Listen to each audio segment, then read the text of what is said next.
Shalom, Bapak Ibu, Saudara sekalian, apa kabar? Puji Tuhan, kita sudah memasuki bulan Februari, bulan yang kata orang-orang disebut bulan penuh kasih sayang, karena ada Valentine's Day kemarin. Tapi, kita sebagai anak-anak Tuhan, jangan cuma di bulan Februari aja. Kita harus penuh kasih sayang setiap hari pada Tuhan, keluarga, dan orang-orang di sekitar kita. Oke?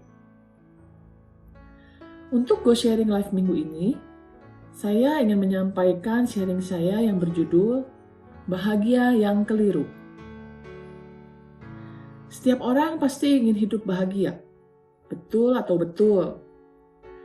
Pernikahan yang bahagia, keluarga yang bahagia, pekerjaan yang sukses, hidup mapan, juga dikategorikan dengan hidup bahagia. Tidak ada yang salah dengan semuanya itu.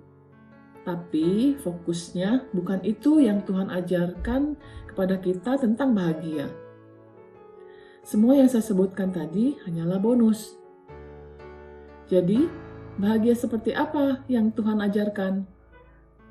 Mari kita baca ayatnya di Mazmur 119 ayat 1-3. Berbahagialah orang-orang yang hidupnya tidak bercela, yang hidup menurut Taurat Tuhan. Berbahagialah orang-orang yang memegang peringatan-peringatannya, yang mencari Dia dengan segenap hati, yang juga tidak melakukan kejahatan, tetapi yang hidup menurut jalan-jalan yang ditunjukkannya. Dari ayat ini dikatakan bahwa bahagia itu jika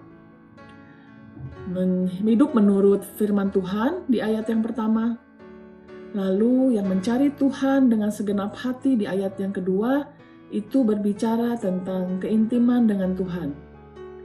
Dan di ayat yang ketiga, hidup menurut jalan-jalan yang ditunjukkannya, itu berbicara tentang dipimpin oleh Roh Kudus.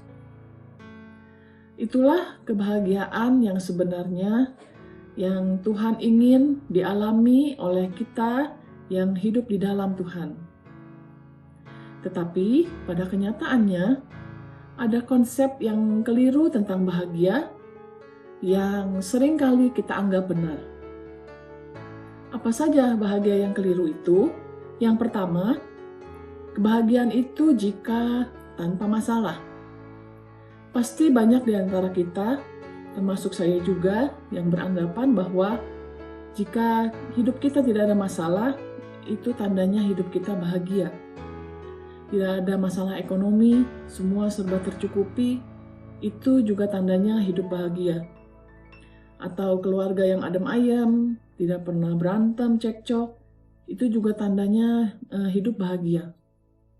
Itulah pemahaman yang keliru. Kenapa? Karena bahagia atau tidak bahagia tidak bergantung kepada masalah dan keadaan, tapi bergantung kepada hati yang percaya bahwa masalah itu biasa. Ada Tuhan yang membela dan mengerjakan yang tidak sanggup kita kerjakan.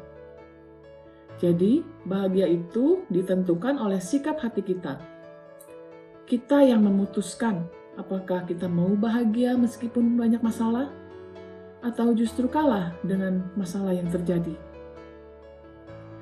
Lalu yang kedua, kebahagiaan itu jika semua yang kita harapkan terjadi. Misalnya, harus bisa keliling dunia dulu. Jika tercapai, dia baru bahagia. Atau harus punya barang-barang branded, harus punya rumah mewah, mobil mewah. Jika tidak tercapai, jika belum punya, dia tidak bahagia. Anggapan seperti itu juga keliru. Karena dengan seperti itu, kita nggak jauh beda dengan anak kecil. yang jika tidak sesuai dengan keinginannya, responnya ngambek, nangis, atau berontak. Orang yang dewasa di dalam Kristus, ketika kita tidak mendapatkan sesuai yang diharapkan, kita tahu, kita percaya bahwa Tuhan pasti menyediakan, pasti memberi yang jauh lebih baik untuk kita. Amin. Lalu yang ketiga, kebahagiaan itu jika semua orang mau mengerti kita. Di dunia ini, kita hidup dengan berbagai macam tipe, karakter, sifat, kelakuan orang yang berbeda-beda. Ada yang mau mengerti kita, mau menyukai kita. Ada juga yang tidak. Kita tidak bisa memaksakan semua orang mau mengerti kita. Tidak bisa seperti itu. Justru kitalah yang di dalam Tuhan yang perlu belajar, perlu memahami baik keadaan maupun kebutuhan orang lain. Menjadi berkat buat mereka dan bahkan melayani seperti yang Yesus lakukan. Itulah kebahagiaan yang keliru yang perlu kita sadari. Bahwa kebahagiaan itu bukan hidup beruntung tanpa masalah, bukan juga semua yang diharapkan terjadi, dan bukan semua orang mau mengerti kita.